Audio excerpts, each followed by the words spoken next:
आज मी तुम्हाला नदीचा कोळंब बनवून दाखवणार आहे। पावसाळा सुरू झाला की हा बाजारात विकायला येतोच आणि हा खायला खूप रुचकर आणि चविष्ट लागतो। या व्हिडिओत मी तुम्हाला हा कोळंब सर्वात सोप्या पद्धतीने कसा बनवायचा ते दाखवणार आहे, तर हा व्हिडिओ तुम्ही शेवटपर्यंत बघा। साफ करून घेते। हे असं घ्यायचं आणि याचं हे डोकं हे असं काढून घ्यायचं। हे बघा, हां, अशाच प्रकारे हे असं डोकं काढून घ्यायचं। सगळा कोळंब हा बघा असा साफ करून घेतलेला आहे। हे डोक्याचा भाग एक साईडला आणि हा बघा त्याचा अंगचा भाग एक साईडला। आता हे सगळं मी स्वच्छ धुवून घेणार आहे। हे पहा, कोळंब मी 2-3 पाण्याने स्वच्छ धुवून घेतलेला आहे। आता हा बनवायचा कसा ते आपण पाहूया।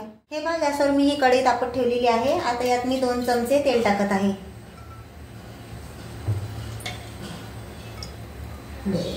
हे पहा, तेल गरम झालेलं आहे। आता यात मी 2 ते 3 लसणाच्या ठेचलेल्या पाकळ्या टाकत आहे।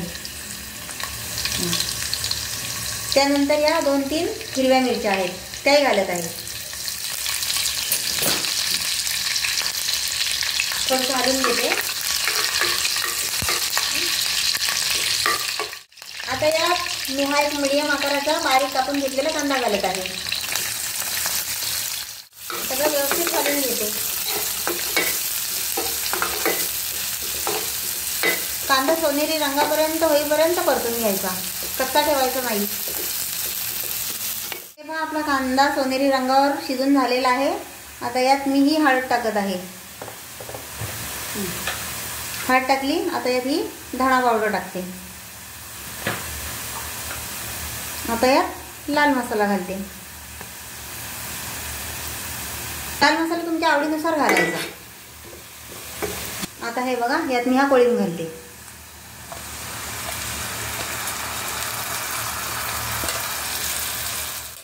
हे मस्त आता मी सगळं परतून घेते। हे पहा, हा कोळंब मी या कांद्यामध्ये अगदी व्यवस्थित मिक्स करून घेतलेला आहे। आता यात मी ही थोडीशी चिंच टाकते। तुम्ही कोकम सुद्धा घालू शकता, पण कंपल्सरी आहे कोकम नाही तर चिंच घालायचीच। आणि सर्वात शेवटी हे चवीपुरतं मीठ घालायचं। घातलं की परत एकदा परतून घ्यायचं। गॅसची फ्लेम थोडीशी स्लोच ठेवलेली आहे। हे बघा, आता यात मी हे थोडंसं पाणी घालत आहे। जास्त नाही टाकायचं, एवढंच बस। सर्व एकदा व्यवस्थित हलवून घ्यायचं। आता गॅसची फ्लेम फास्ट करायची। 5 ते 10 मिनिटांमध्ये हा शिजून तयार होईल। याला जास्त वेळ नाही लागत।